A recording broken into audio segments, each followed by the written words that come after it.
Halo semuanya, perkenalkan nama saya Ustaz Nur Fadli. Saya dari Prodi Manajemen Perhotelan dengan NIM 251041041612. Kali ini saya akan menampilkan sedikit keindahan dari Halmahera Utara serta dampak positif dan dampak negatifnya bagi lingkungan sekitar. Silakan menonton. Sebelum itu, mari kita perkenalan sedikit dengan Pulau Halmahera Utara. Pulau Halmahera Utara terdiri dari 17 kecamatan dan 196 desa. Kemudian berbatasan dengan Selat Morotai di utara, Kabupaten Halmahera Barat di selatan dan barat, serta Laut Halmahera dan Halmahera Timur di timur. Kemudian ada keindahan alam yang memukau, pantai, pulau, dan bawah laut di Halmahera Utara. Yang pertama ada Pulau Dodola dan Pulau Kakara. Dodola terkenal dengan pasir putihnya yang membentang saat air surut, menghubungkan dua pulau. Kakara menawarkan pemandangan desa pesisir yang otentik dan ketenangan. Kemudian ada keajaiban bawah laut Halmahera Utara. Terumbu karang di sekitar Tobelo dan Morotai Utara sangat memukau, menjadi rumah bagi berbagai spesies ikan tropis, penyu, bahkan sesekali hiu. Air laut yang jernih dengan gradasi warna biru hingga toska mengundang para pengunjung untuk menyelam dan snorkeling di Halmahera Utara.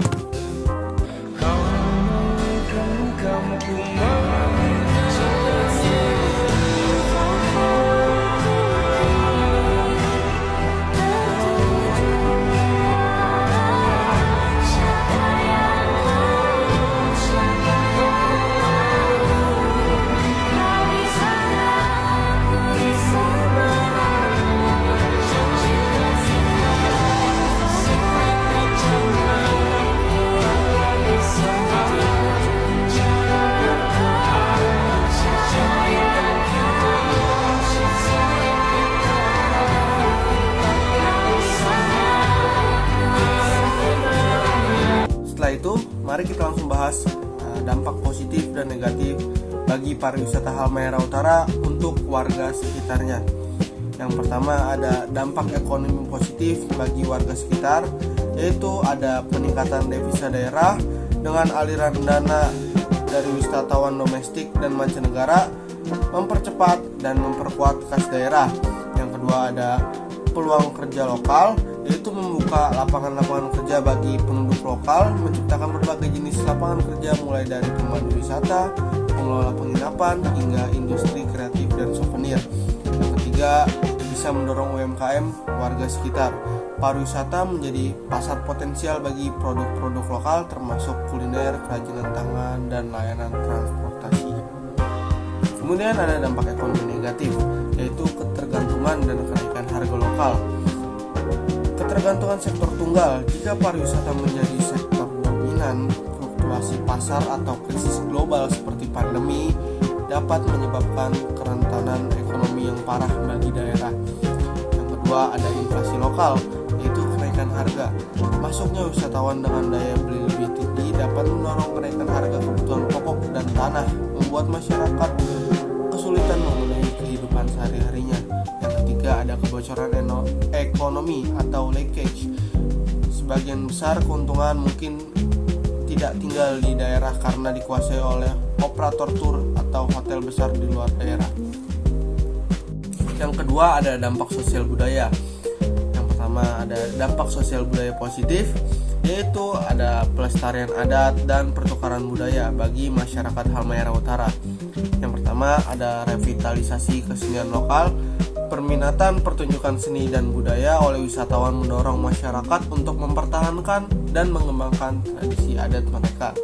Yang kedua ada peningkatan kebangsaan komunitas, yaitu apresiasi dari luar terhadap budaya dan sejarah lokal, meningkatkan rasa bangga dan identitas di kalangan generasi muda Halmahera Utara. Yang ketiga ada toleransi dan pertukaran positif. Interaksi dan beragam latar belakang budaya dan dari wisatawan memperluas wawasan lokal dan membuahkan sikap saling menghormati. Kemudian setelah itu saya akan membacakan dampak sosial budaya negatif bagi masyarakat Halmahera Utara. Yaitu yang pertama ada westernisasi dan komersialisasi budaya. Pertama ada erosi nilai lokal, yaitu paparan gaya hidup, pakaian, dan perilaku asing yang berlebihan dapat mengancam nilai-nilai tradisional dan moralitas masyarakat. Yang kedua ada budaya yang dijual atau staging. Tradisi sakral dan ritual adat beresiko diubah menjadi tontonan yang dikomersialkan hanya demi daya tarik wisatawan, menghilangkan makna aslinya. Yang ketiga ada peningkatan kesenjangan sosial, yaitu ada perbedaan akses terhadap peluang ekonomi dan pariwisata dapat memperlebar jurang antara yang untung dan yang tertinggal dalam komunitas. Setelah membacakan dampak sosial budaya, kemudian saya akan membacakan dampak lingkungan hidup bagi masyarakat Halmahera Utara. Yang pertama, saya akan membacakan dampak lingkungan hidup positif bagi masyarakat Halmahera Utara, yaitu ada konservasi alam dan kesadaran lingkungan yang dimulai dari dana konservasi, yaitu sebagai pendapatan dari tiket masuk dan pajak pariwisata dapat dialokasikan untuk membiayai program perlindungan terumbu dan hutan. Yang kedua ada proteksi area, yaitu ada nilai ekonomi yang tinggi dari ekonomi yang sehat. Misalnya diving memberikan insentif bagi pemerintah untuk menetapkan area konservasi laut dan darat. Yang ketiga ada edukasi wisatawan, yaitu pariwisata berbasis alam meningkatkan kesadaran publik baik lokal maupun asing tentang pentingnya menjaga keanekaragaman hayati di Halmahera Utara. Kemudian setelah membacakan lingkungan alam yang positif, kemudian saya akan membacakan dampak lingkungan hidup yang negatif. Kerusakan ekosistem dan sampah. Yang pertama ada peningkatan pengunjung, jumlah wisatawan yang akan menaik tajam. Kemudian setelah itu ada lebih banyak sampah, produksi limbah meningkat dari hotel, kemudian tempat-tempat wisata dan juga yang lain. Setelah lebih banyak sampah akan mencemari lingkungan, pencemaran pantai, laut maupun hutan. Sampah mencemari garis pantai, kemudian hutan dan juga laut tentunya. Setelah itu akan terjadi kerusakan terumbu karang dan juga lingkungan hidup di Halmahera Utara. Peningkatan jumlah pengunjung tanpa pengelolaan yang memadai dapat menyebabkan kerusakan serius pada lingkungan alam yang menjadi daya tarik utama di Halmahera Utara.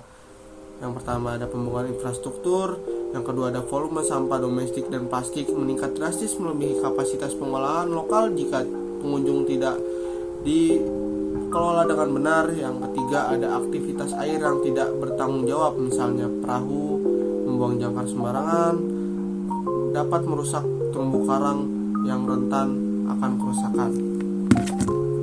Setelah saya membacakan dampak-dampak bagi Halmahera Utara, kemudian saya akan merekomendasikan untuk pariwisata berkelanjutan di Halmahera Utara. Yang pertama ada pembangunan ekowisata berbasis komunitas, yaitu memberikan kontrol dan manfaat langsung kepada masyarakat lokal, menerapkan community based tourism atau CBT untuk memastikan 70% keuntungan kembali kepada warganya. Yang kedua ada infrastruktur ramah lingkungan, mewajibkan pengguna energi terbarukan atau solar panel dan sistem pengolahan limbah yang canggih untuk setiap pembangunan akomodasi di pesisir pantai dan juga pulau. Yang ketiga ada diversifikasi kualitas bukan kuantitas, mendorong pariwisata berkualitas tinggi dengan fokus pada pengalaman yang mendalam, bukan jumlah massal seperti wisata minat khusus, selam, birdwatching, dan juga budaya. Yang keempat dan juga terakhir ada regulasi budaya ketat, menetapkan batasan yang jelas antara pertunjukan komersial dan juga ritual sakral, melindungi situs-situs adat dari akses yang tidak terkontrol. Kemudian membangun Halmahera Utara, kita juga harus memperhatikan keseimbangan 3 pilar, yaitu ekonomi, sosial, dan juga lingkungan. Harus dikelola secara seimbang dan juga komitmen berkelanjutan untuk peluang lokal, target penciptaan lapangan kerja dan peningkatan kesejahteraan masyarakat. Kemudian pariwisata adalah pedang bermata dua dengan perencanaan yang hati-hati dan partisipasi masyarakat. Halmahera Utara dapat memaksimalkan manfaatnya tanpa mengorbankan kekayaan alam dan juga budayanya. Sekian, terima kasih.